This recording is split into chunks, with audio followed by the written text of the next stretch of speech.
Salut les amis, c'est Charles Gauthier, j'espère que vous allez bien et que vous êtes en grande forme. On est lundi 30 mars 2020, on est toujours en confinement, je suis toujours confiné au bureau. Je t'emmène avec moi pour cette nouvelle semaine, elle est pleine d'enjeux, tu vas voir, il y a du pain sur la planche.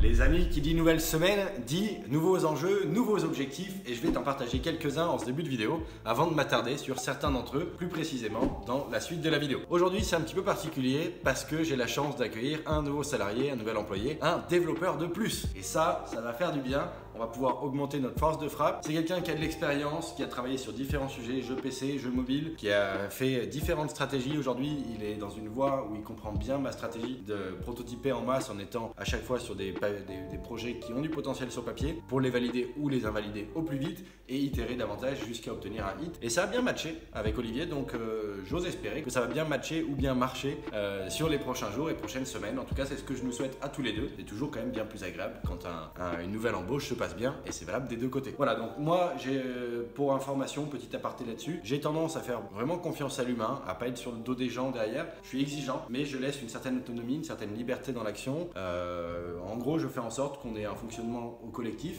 mais que chacun individuellement puisse trouver son équilibre et une certaine forme d'épanouissement dans le cadre de travail. J'espère qu'Olivier se plaira chez nous. En tout cas, on verra bien, je te tiendrai au courant. Tu verras bien si on est capable de livrer davantage de jeux. Si c'est le cas, c'est qu'Olivier il est toujours là. Mais bon, je te donnerai des nouvelles. Donc voilà, c'est un nouvel enjeu, puis en plus c'est très particulier parce que du coup on doit faire son onboarding à distance. Je peux pas l'accueillir dans les bureaux ici avec moi, le prendre sous mon aile, lui partager beaucoup de choses, être dans le contact régulier. Donc on va devoir faire ça autrement.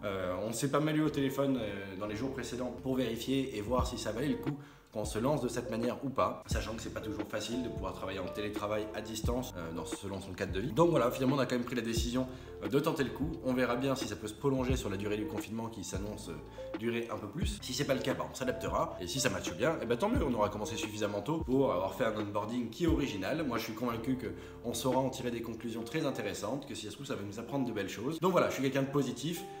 J'aime y aller, passer à l'action. Tant qu'il y a du dialogue, pour moi, il n'y a pas d'obstacle. Donc, on trouvera des solutions, quoi qu'il arrive, si on rencontre des problèmes. Bon, les amis, on a vu ensemble, du coup, un point très important, à savoir l'accueil d'un nouveau salarié. J'accorde toujours beaucoup d'importance à l'accueil comme à la sortie d'un collaborateur, que ce soit un stagiaire, un prestataire, un salarié, tout simplement parce que ces expériences sont des expériences humaines et qu'il faut du respect, il faut de la bienveillance dans ces démarches-là, avec de la rigueur, avec de l'attente vis-à-vis de l'un et de l'autre qui soit clair. Donc, un bon dialogue, un bon échange. Et tout ça peut marquer la suite, c'est-à-dire qu'une bonne première impression, elle sera bonne, une mauvaise première impression, elle restera mauvaise. Donc il faut que j'assure tous ces points-là pour bien lancer. Bon, voilà pour le point recrutement. Ce que je voulais te dire également, c'est que qui dit début de semaine dit nouveau projet. Donc avec Flo ce matin, on va directement finaliser nos brainstorming qu'on avait pu démarrer la semaine passée et sur les 2-3 semaines dernières. On remonte pas trop loin non plus parce que au niveau des tendances, ça matche plus. Et j'ai encore quelques idées dans les tiroirs que j'ai eu ce week-end. Donc je vais brainstormer avec lui, on va voir ce qui nous paraît être le plus faisable en 5 jours et quelle est l'idée qui nous paraît la plus pertinente parmi toutes celles qu'on a. Je vais en discuter également avec les éditeurs et s'il y a une idée qui matche bien,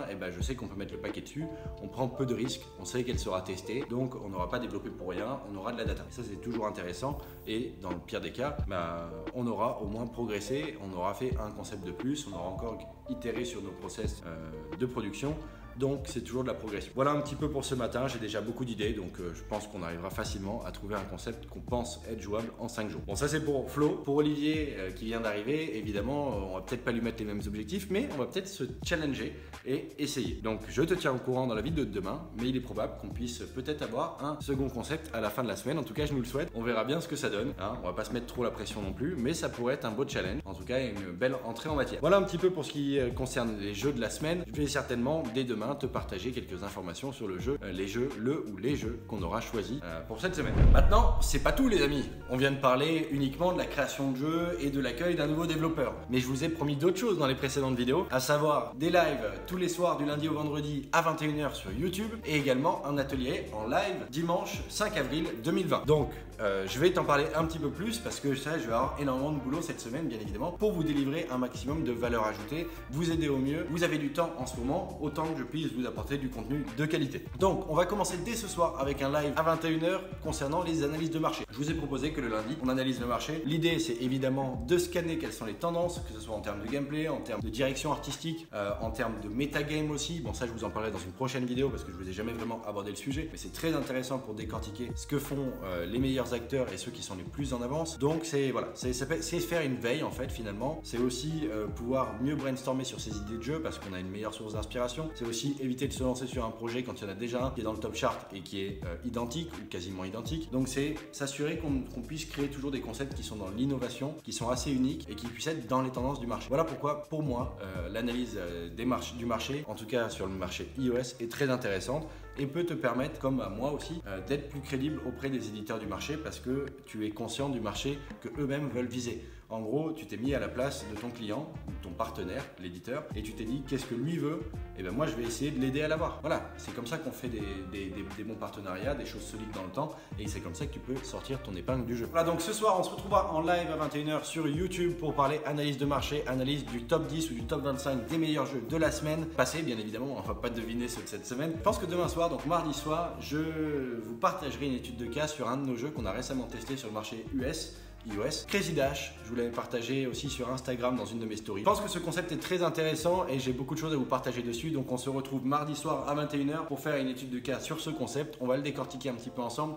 Je vais vous expliquer comment on l'a créé, quelle a été notre démarche, notre processus, quelles ont été nos réussites et nos échecs dans ce processus-là ou dans cette production-là et quels ont été ces résultats un petit peu en test sur le marché US. Est-ce qu'on a été content? Est-ce qu'on a été déçu? Au contraire, à quoi on s'attendait? Voilà, je vais te partager tout ça. Ce sera une discussion ouverte. Si tu as des questions, sois là mardi soir. Les amis, il me reste encore un dernier point à aborder avec vous dans cette vidéo. J'aimerais vous partager un petit peu plus d'informations sur l'atelier de dimanche. En effet, dimanche 5 avril 2020, j'organise un atelier en ligne, une sorte de série de conférences que j'ai intitulée Finish, Polish and Publish or Get Published. Et c'est l'objectif de cet atelier est de vous amener d'un point A à un point B, sachant que votre point A, c'est certainement de je suis étudiant, j'aimerais faire des jeux mais j'ai pas les compétences. Je suis un salarié frustré, je suis développeur, j'en ai marre qu'on me considère pas trop dans ma boîte et j'ai envie de changer de projet, j'ai envie d'écouter mon cœur, ma passion, j'ai envie d'aller faire des jeux. Je suis un créateur de jeux déjà actuellement mais j'ai des difficultés à me faire connaître ou à signer des contrats d'édition, j'ai besoin d'aide. Ou je suis un futur créateur de jeux, je suis déjà bien lancé dans la démarche mais j'ai pas encore créé de jeu et j'aimerais pouvoir y aller plus vite.